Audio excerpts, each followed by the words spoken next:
an dursa waamicha sabab mootummaa kan dhaga'ee gara biyya kanatti deebi'ee paartii keessanii waamichichi akkamitti ilaaltan keessoo waamichicha akkamitti hubattan? Paartiin keenya jalqaba gaafa ijaaramerraa jalqabee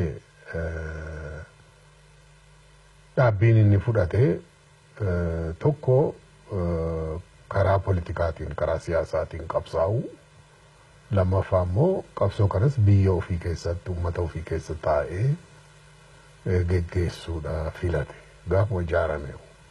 Kanarraa kan ka'e deddeebifnee mootummaa kanaan dura tureefis xalaa barreessinee hoogganoota isaanii bakka adda addaatti agarree haasa'aa turre garuu bakka nuun geenye hagammaa bakka ga'uu hin dandeenye. Amma immoo keessattuu bara dabre paartiin OPDO yeroo jalqaba koreen gidduu OPDO murtii inni dabarse yeroodhuma sanatti iyyuu deeggarsa keenya baafne nuti. Paartiilee Oromoo biyya alaa jiran hedduu ka biyya keessa jiranis dabalee yaamicha sanaaf yaada qajeelaa ka kenne paartii keenya.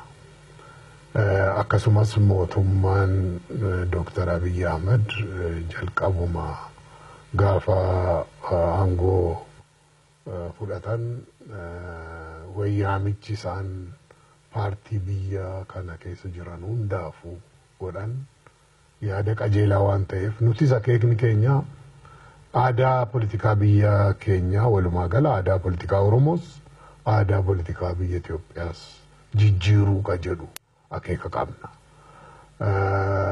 Akeekni muummicha ministeeraa fi hoogganammaa biyya keenya geggeessaa jiru fi kan keenyas waan walitti dhufu waan ta'eef waan kana yaamicha kana fudhannee daddaffiidhaan biyya keenya deebinee uummata keenya wajjin hoogganammaa argame wajjin qabsoo Oromoo gara fuula duraatti biyya keenya biyya Itoophiyaas bakka isheen turterraa bakka irra wayyaa irra sirna dimokiraatawaan bultuu mirgi namaa irra keessatti kabajamu dagaaginni dinagdee argamu hiyyumni dhabamu gara sanatti akka deemtu gochuu irratti qooda keenya taphachuu qabna kan jedhuudhaan murtii sana fudhannee gallee jaarmiyaa biyya alaatii yaamicha kana fudhatee gale keessaa nuyi ka duraati.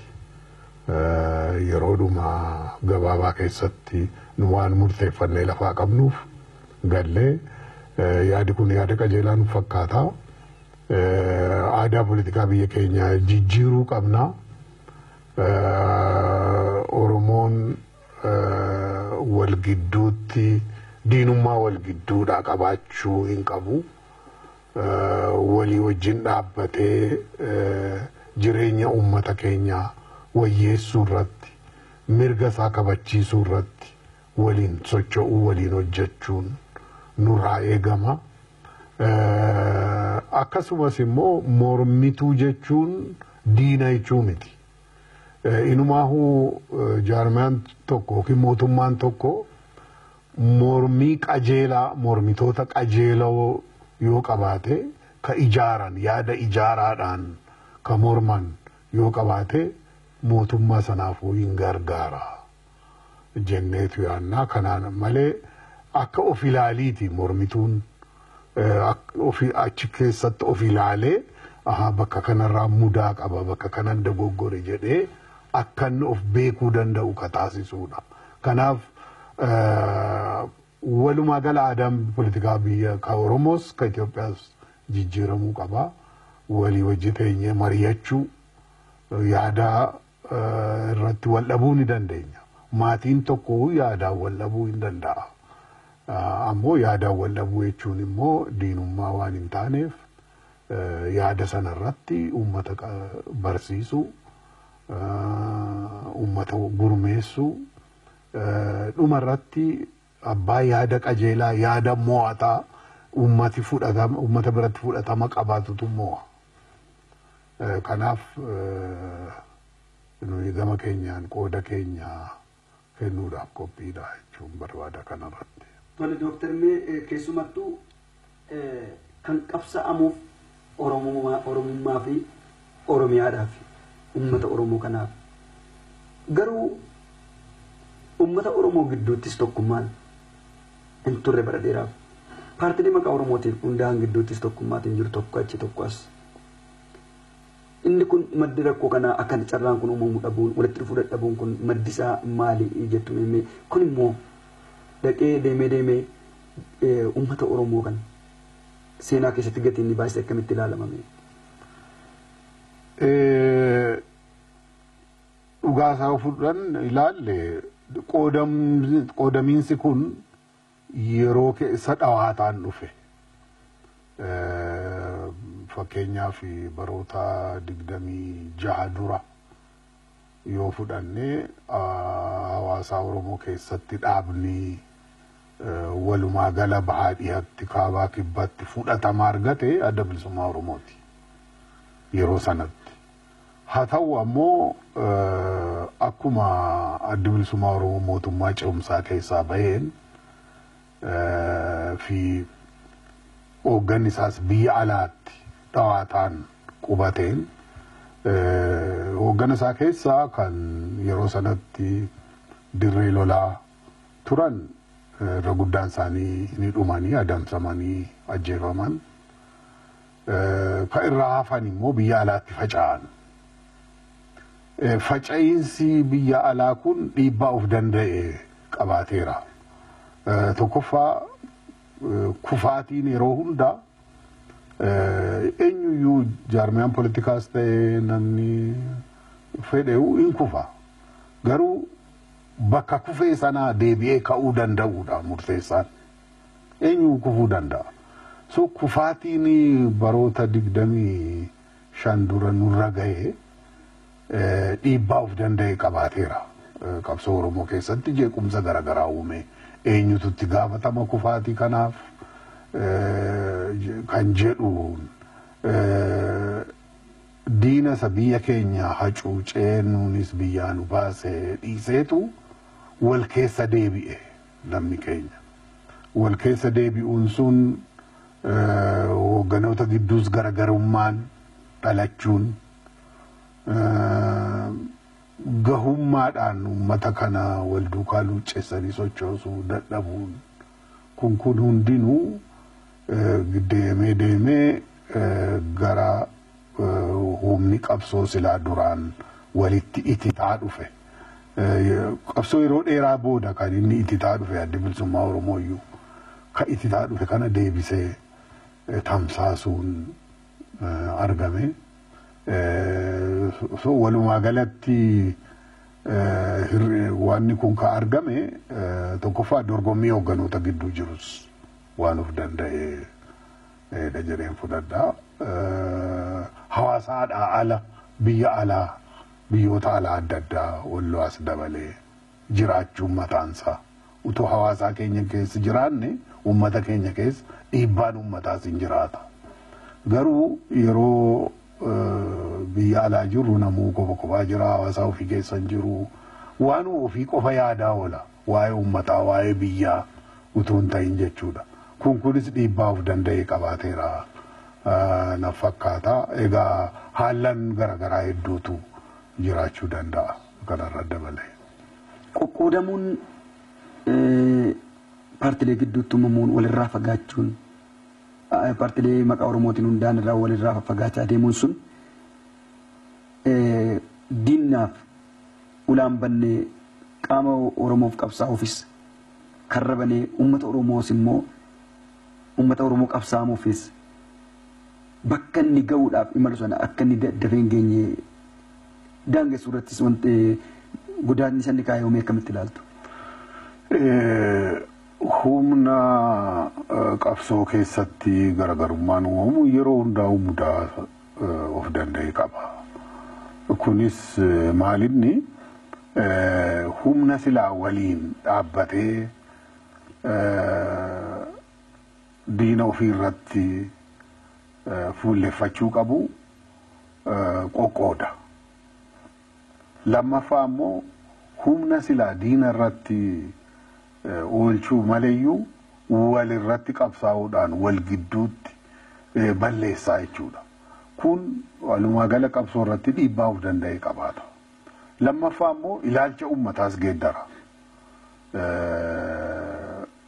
Abdii kutachiisa uummata. Maaliif wal ta'uu dadhaban? Wal ta'anii maa nun geggeessan nu hoogganaa jenne? Maaliif wal ta'anii nun hoogganan nun geggeessan ka jedhu gaaffii gaafata uummanni. Abdiis kutata. Garaagarummaa uumamu kanarraa namni gariin qabsichumarraa gara abdii kutachuutti deemuu danda'a. Gara kaaniin ammoo gama tokkoon humni qabsoo laaffachaa dhufuun immoo diinni immoo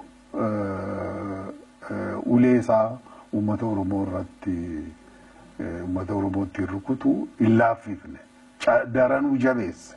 Maqaa qabsoo Oromootiin maqaa dhaabaa kun ofiifuu wal facaasaa jiru kuntiin iyyuu uummata hidhaa ajjeesaa oolaa jechuudha. Inumaa baroota dhiyoowaas dhaabni adda bilisummaa Oromoo maqaan isaa jiraachuun irra guddaa uummata Oromoo irraa diina fayyade jechuu dandeenya. Maaliif sababa ittiin uummata shororkeessaa hidhee herrege inni homaa sochii yoo gochuu baate Oromoo arge hunda Oromoo qabu hunda sababa ittiin hiraarsu ittiin hidhuu ittiin ajjeesuu ta'eefi jechuudha.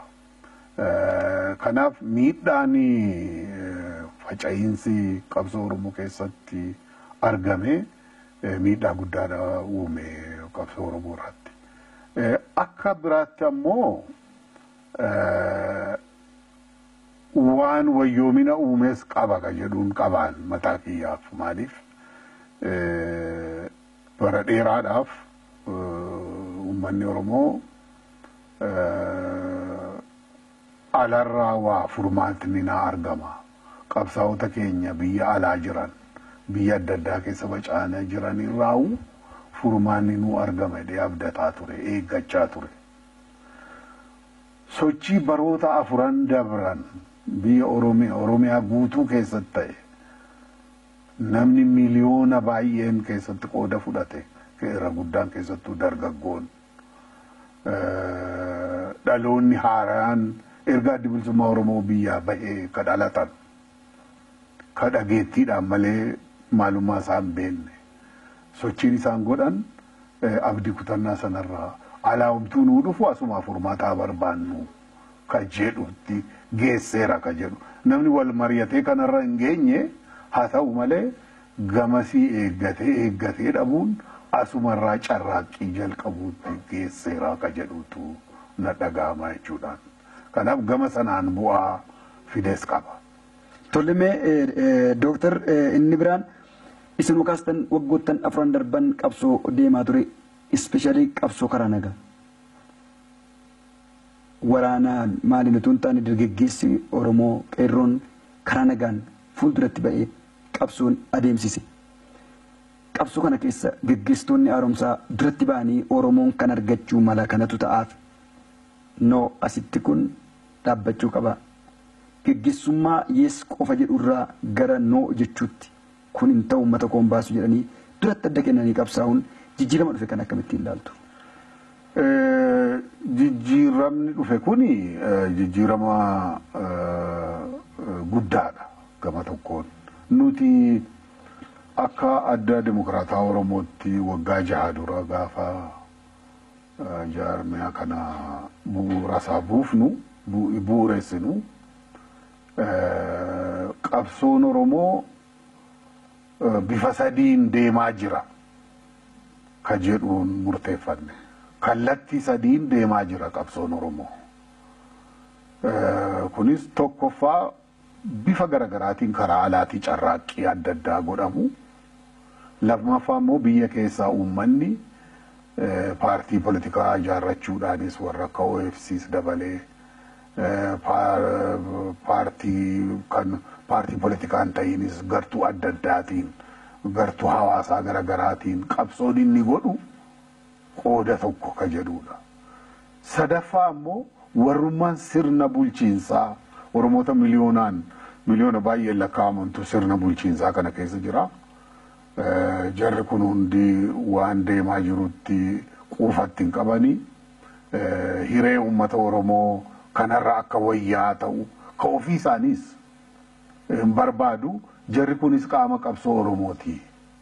Qabsoon kunis geggeeffamaa jira bifa garaagaraatiin. Kunis qaama qabsoo Oromooti ka jedhu murteessine jechuudha. Qabsoon bifa kallattii garaagaraatiin geggeeffamu kun sadeen yoo walitti qindeeffamee waliin socho'uu danda'e yeroo gabaabaa keessatti injifannoo argamsiisuu danda'a kan jedhu. So akkasitti kan eegallee jechuufani nuyi qabsoo. Kanaaf qooda sirna mootummaa aangoorra ture keessatti nama Oromoonni achi keessatti sabboononni Oromoo qabsoo isaan gochaa jiran qaama qabsoo Oromoo ta'uusaa jalqabumarraa utuu sochiin kun hin jalqabamin kan xiinxalaan bira geenyeedha jechuudha. Keessattuu baroota afuranii as dhawaataan qabsoonni uummanni keenya Oromiyaa guutuu isarra dabre immoo biyya Oromooti alattis geggeeffamu jalqabu kun hundee mootummaa kana yeroo inni raasu sabboononni Oromoo mootummaa keessaa duraanuu bifa garaagaraatiin tattaaffii gochaa turan kun ifatti ba'anii uummataa hojii dhaabbachuu mirga uummataa tiif falmuu jalqabuuni injifannoo guddaa na fakkaatan. Kana akka injifannootti fudhachuu qabna ka jedhu qabna nuti. Gara fuulduratti illee paartiin keessan qabsoo karaa nagaa amma wal dorgomuun akka kaleessaa mogolee wal buusuun nagaa walii booressuun kun akka dabalamee hin dhufneef qabsoo karaa nagaaf marii kana dhaabni keessan akkamitti ilaala? Dhaabni keenya jalqabumarraa akkuma sila jenne uummanni Oromoo biyya Itoophiyaa keessatti uummata wayyaba ta'uu irraa dabree immoo handhuura biyyaarra qubataa. Itoophiyaa jechuun Oromoodha. Itoophiyaan Oromoo alatti jiraachuu hin dandeessu. Kanaaf ofiifis biyya guutuufis gaafatama qaba uummanni Oromoo biyya kana walitti qabee.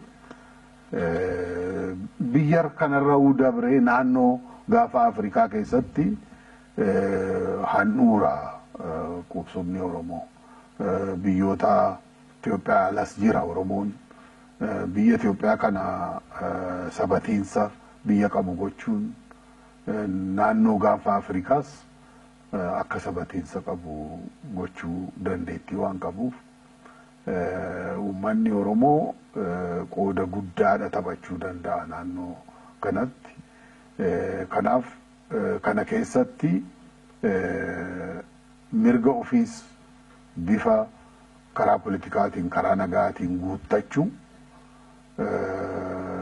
walumaa galammoo biyya Itoophiyaas biyya tokkoome biyya sirna dimokiraatawaa qabu ta'ee akka jiraatu akka fuula duratti itti fufu gochuu irratti qooda guddaa qabaa kan jedhu qabna.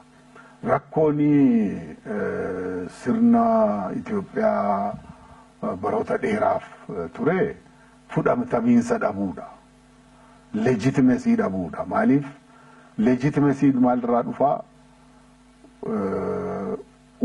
Deeggarsa uummataarraa. Uummanni wayyabni biyya kanaa mootummaan kun kiyya dantaa kiyyaaf hojjeta jedhee fudhachuu dhabuusaarraa. Fudhatamiinsa akkasii argachuuf immoo of jijjiiruu barbaachisaa jechuudha. Of jijjiiruu deeggarsa uummataa horachuu, uummata wayyabaan deeggaramuu. Keessattuu uummanni Oromoo moggeeffamuun sirnoota dabran keessatti lakkoofsaan uummata wayyaba biyya kanaa ta'ee utuu jiru garuu sirna politikaa keessatti moggeeffamuun isaa akka maayinoritiitti lakkaa'amuun miidhama guddaa biyya kanarraan gahe. Walumaa gala biyyuma guutuurraa miidhama guddaa irraan gahe. Amma uummanni Oromoo hegeree biyya kanarratti qooda gurguddaa lama taphachuu danda'a ka jedhu durirraa qabee kan inni itti amanu. Uummanni Oromoo biyya kana tokkoomsee jiraachisuu danda'a. Hariiroo uummatoota biyya Itoophiyaa keessaa uummatoota hin daangeessine hin qabu kan walii wajjin hariiroo aadaa fi amantii fi sirna garaagaraatiin walitti hidhata hin qabne xinnoodha. Kanarratti hundeeffamee biyya kana tokkoomsuu danda'a. Lammaffaa immoo wayyaba biyyaa ta'uurraa biyya kanas dimokiraatessuu danda'a. Uummanni Oromoo dimokiraasii irraa waan sodaatu hin qabu jechuudha. Sirnoonni kanaan duraa dimokiraasii irraa sodaan isaan qabanu filmaatatti yoo deeme sagaleen nama baay'eedhaan filama mootummaan kamiyyuu addunyaa irratti baay'ina sana argachuu dhabna keessattuu Oromoon nuun filu kan jedhuun sodaa sanarraa ka'aniiti kan sirni dimokiraasii akka biyya kana keessa hin jiraanne kan gochaa turaniif. Aangoon Oromoo irratti hundeeffame garuu sanarraa sodaa qabaachuu hin danda'u. Biyya kana dimokiraatessuu mirgi uummata wayyabaas ka uummata hundaa'u ka uummata xixiqqaas akka tikfamu gochuu wabii dhaabbachuu fi danda'a Oromooni. Kanaaf jijjiiramni amma dhufe kun gara sanatti akka nu geessu nu abdadha. Akka gaariitti jalqabni isaa gaariidha. Nutis paartiileen aangoorra hin jirres immoo kana keessatti qooda guddaa qabu. Jijjiirama biyya Itoophiyaatti kanaan dura ta'e keessattuu ani bara mootummaan Hayil Sillaasee garagalee yeroo sana barataan ture. Yeroo sana mootummaa Dargii qofa miti jijjiiramni sun akka inni fiixaan baane ka godhe. Warri Dargiidhaan mormaa turanis qooda guddaa qabu. Akka gara sirna dimokiraasiitti hin deemne gochuu irratti qooda guddaa qabu. Har'as warri sirna paartii aangoorra jiru mormina jedhanus qooda guddaa qabu. Aadaan politikaa biyya kanaa geeddaramuu qaba. Akkaataan jaarmiyaa politikaas jijjiiramuu qaba. Kanaafuu namni biyya sirna dimokiraasiitiin muuxannoo yeroo dheeraa qaban keessatti paartii gurguddaan 2-3 yoo baay'ate 4 ka jiru. Biyya keenya keessatti garuu lakkoofsan qabu paartiin ka Oromoo iyyuu hedduudha. Kunis barbaachisaa miti barbaachisaa nutti hin fakkaatu. Kun maalirraa madda aadaa fi udaalummaa irraayyuu ammayyuu keessaan baane. Namoota irratti hundeeffama paartiin yaada irratti utuu hin ta'in. Kanaaf paartii tokko keessatti namni 2 wal dhabe adda adda babayeetiyyuu paartii garaagaraa tolfata. Kanaaf yaada irratti wal gurmeessuu fedhii mataa ofii utuu hin ta'in fedhii uummataa akka calaqqisu yaada akeeka galma politikaa irratti kanarratti wal gurmeessuu irratti jijjiiramni dhufuu qaba. Akkuma kana paartii isa biyya bulchu keessatti jijjiiramni dhufuu qaba. Maaliif amma namni miseensa paartii biyya bulchuu ka ta'uuf waan inni mootummaa ta'eef dantaa ofiif jecha wayin keessaa argadha jedheeti. Akeeka isaatti amanee sana jaallatee miti namni ka miseensa ta'uuf. Kanaaf sun jijjiiramuu qaba jechuudha. Tokkoffaa paartichi inni aangoorra jirus akeeka isaa ifatti bahee uummatatti himatee miseensas akka sanatti horatee uummanni akka isa filu gochuu qaba. Waan aangoo qabuuf aangoo isaatti dhimma bahee of filchiisuu ta'uu qabu jechuudha. Yaadaan mo'uu danda'uu qaba. Kanaaf kan paartiin warri mormus warri aangoorra jirus yaadaaf akeeka irratti hundeeffamuu qabu ka jennuuf. Egaa kanaaf paartiileen Oromoo bifa garaagaraatiin jiranu inumaa'u kan nama dhibu ka paartii Oromoo kun gariin amma nuyi gaafa adda Dimokiraataa Oromoo ijaaruu murteeffannu maqaa addatti baafannu gartuu sadiitu maqaa adda bilisummaa Oromoo himata. Ammayyuu amma gartuu sadii jira maqaa adda bilisummaa Oromootiin. Hunduu adda bilisummaa Oromoofiin jedha, sagantaa tokkicha qabaa, mallattoo tokkicha qabaa, maqaa tokkicha qabaa. Garuu bakka sadii jiru. Maaliif? Kun waan an jedhe kana murtee namoota irratti ka hundeeffame jechuudha. Akeeka irratti, yaada irratti miti jechuudha. Sagantaa politikaa irratti utuu ta'e waan adda ba'aniif hin qabani. So kana wanni jijjiiramuu qabu. Paartiilee biraa, paartii Itoophiyaa biraa keessattis haaluma kana fakkaatutu jira jechuudha. Haalli kun geeddaramuu qaba. Kanaafi warri mormus qooda isaanii qabu jechuudha. Hojiiwwan guyyaa dhibba keessatti murteewwan jajjaboo murteeffame hojiiwwan hojjetaman waggoottan darban waliin akkamittiin ilaaltume? Dursee muummicha ministeeraa Dooktar Abiy murtii jajjabduudha fudhatan. Tokkoffaa amma baroota 100 dabran yoo laalle biyya Itoophiyaa nama sadiitu bulche.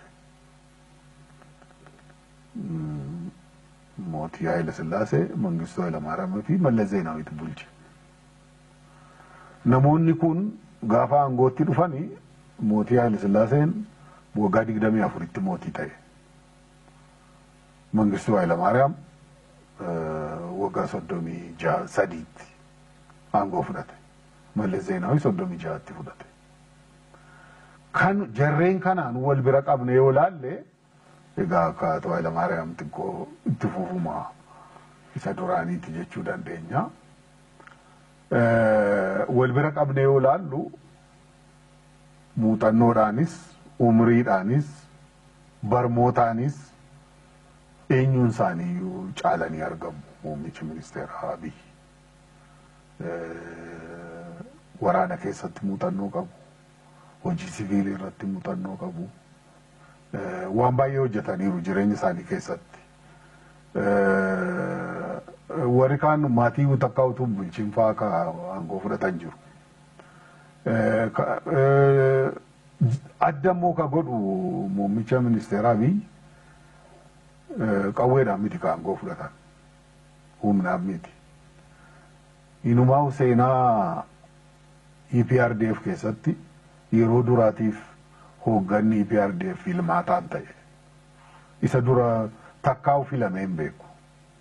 Kanuma beekamutu ta'a jechuudha.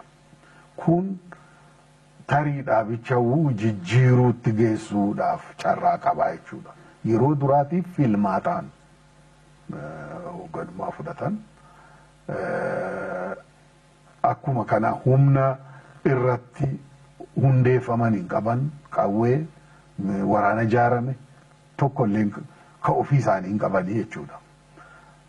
Kanaaf kan isaan ittiin warra isaanii morman caaluu danda'an yaadaan, akeekaan.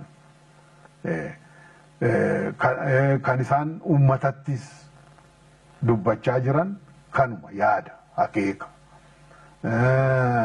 Yeroo gabaabduu keessattuu immoo tarkaanfiin isaan fudhatan waan hin yaadamneedha. Namni baay'een yaaduu hin danda'u ture.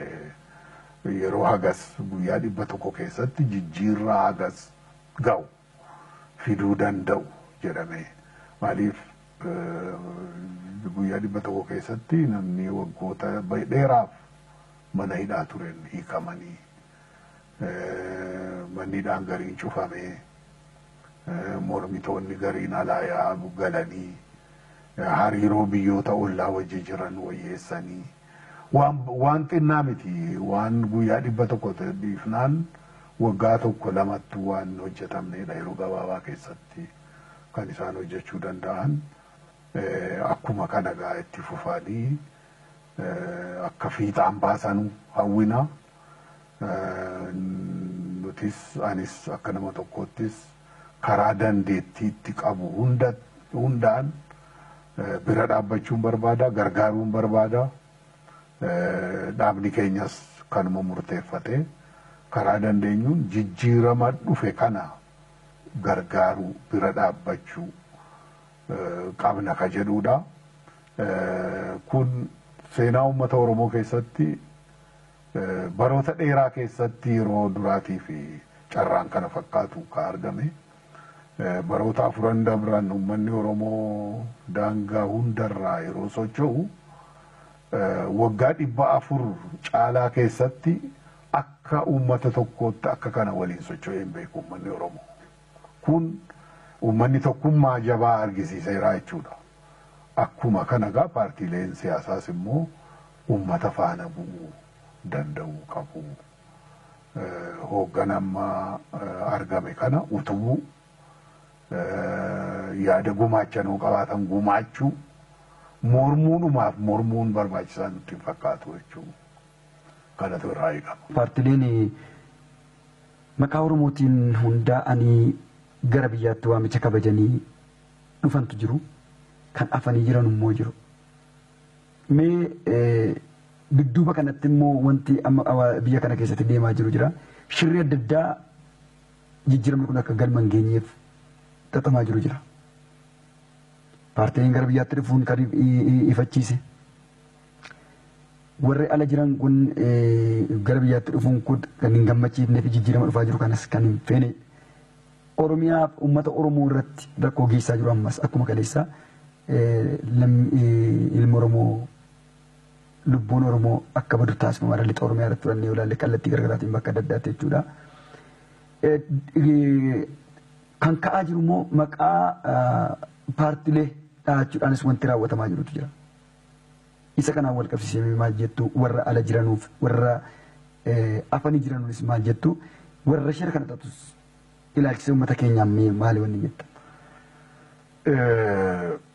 Ani keessattuu haala ammaa biyya Oromoo keessatti fi walumaa gala Itoophiyaa keessatti uumamee jiru keessatti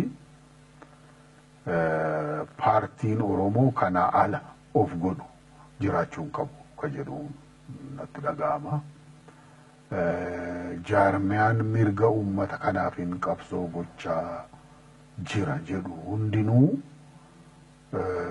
biyyatti galee uummata ofii keessaa taa'ee uummata wajjin waan uummanni fedhu waan uummanni barbaadu waliin qabsoo gochuudha kan irraa eegamu. Dhaabbiin uummata Oromoo ifaadha amma. Hoogganni amma dhalate kun akka ititu akka jabaatu barbaada akkasitti akka itti fufus hundee godhachaa egereen Oromoo kanarra ifaa tahaa akka deemu barbaada. Kanaaf garagarummaan Oromoota gidduu garagarummaan akka uumamu barbaadu uummanni amma. Kana foorumii garagaraa irrattis dargaggoos haa ta'uu manguddoo wajjin haasaa goon irratti hubannee jirra. Kanaaf paartiileen Oromoo hafan ka jechuu dandeenyu lamuma amma dhugaatti haasofne. Inni tokko Eertiraa jira, inni tokko gara Awurooppaa kana jira. Maqaa adda bilisummaa Oromoo himatu lachuuyyuu hundinuu galuu qabu. Galanii asitti waan egeree uummata Oromoo irratti uummata Oromoo wajjin hirmaachuu qabu ka jedhuun qabaan dhaabbii tarkaanfii manni maree ministeerotaa dhiyoo fudhate dhaabota Itoophiyaa sadii kanaan dura akka shororkeessitootaatti lakkaa'aman sun akka irraa ka'u gochuun isaa geestirii guddaan fakkaataadha. Utuu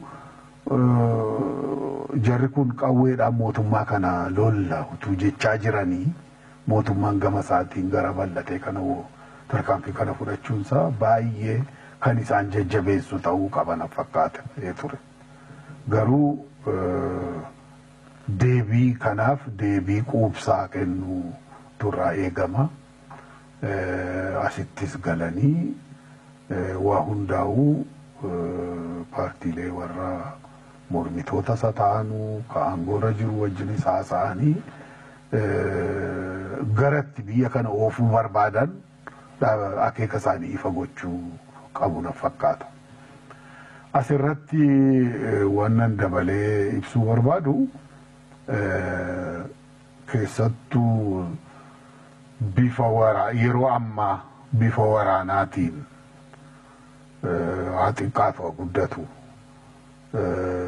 jeequmsa garaagaraa uumuun mootummaa kana dura dhaabbachuun warra egeree uummata keenyaa hin jaalanne warra aanga'uu uummata Oromoo hin jaalanneef qaawwaa banana fakkaata. Isaanis kana keessatti kan isaan taphachuu danda'an. Kallattiidhaan ba'anii uummata keenya dura dhaabbachuu akka hin dandeenye baranii jiran. Garuu immoo garagarummaa uummata nu keessa jiru Oromoo gidduu jiru dhimma ba'anii garagarummaa sana babal'ifachuu qaawwaa sana bal'ifachuu hojii godhatanii waan socho'uuniif socho'aa jiraachuu isaaniis waan beennuuf kanarratti uummanni keenya of eeguu qaba. Jaarmeewwanni Oromoo kunis kana shira diinonni Oromoo irratti xaxan kana baranii kanarraa akka of qulqulleessuunii fi hiriira uummata Oromootti deebi'uun barbaachisaa na fakkaata. Warri biyya tiksu adda addaa ittiin socho'an kun hundinuu yeroo inni itti ijaaramuu qabu keessatti jirra. Amma fakkeenyaaf mootummaa Dabre jalatti yoo fudhanne humni waraanaa, humni tikaa, humni poolisii kun hundinuu paartiidhaaf ajajama. Ajajaa paartii jala ture jechuu dandeenya. Ammaan booda garuu kana jijjiiruu qabna dura. Utuu filmaan hin ta'inuu dura kun jijjiiramuu qaba jechuudha. Humni waraanaa, humni tikaa, humni poolisii, humni daanyummaa, humni seeraa ka filmaataas kan seeraaf ajajamu malee paartii kamiifuu kan hin ajajamne. Paartii hunda'u wal qixatti ka ilaalu. Paartiin fedhe yoo uummanni filate isa jalatti hojjechuu danda'u ta'uu qaba. Gara sana kanaaf hojiin amma nu fuuldura jiru hojii jijjiiramaati. Hojii dhaabbattoota institution building jedhama afaan Ingiliziitti. Institutionoota kana ijaaruu qabna. Kanaaf kana keessatti namni hundi qooda qaba. Kan hin sila jedheefi paartiileen hundi kana keessatti qooda qabu. Filmaataaf dorgomuun gatiin qabu amma. Wanni waan filame sana utubuu dura gad dhaabbachuu qaba. Kanaaf hojii murteessaan keessattuu baroota guyyoota 100 dabran keessatti tarkaanfiin muummichi ministeeraa Abiy godhanii kanarratti waan nama jajjabeessuudha.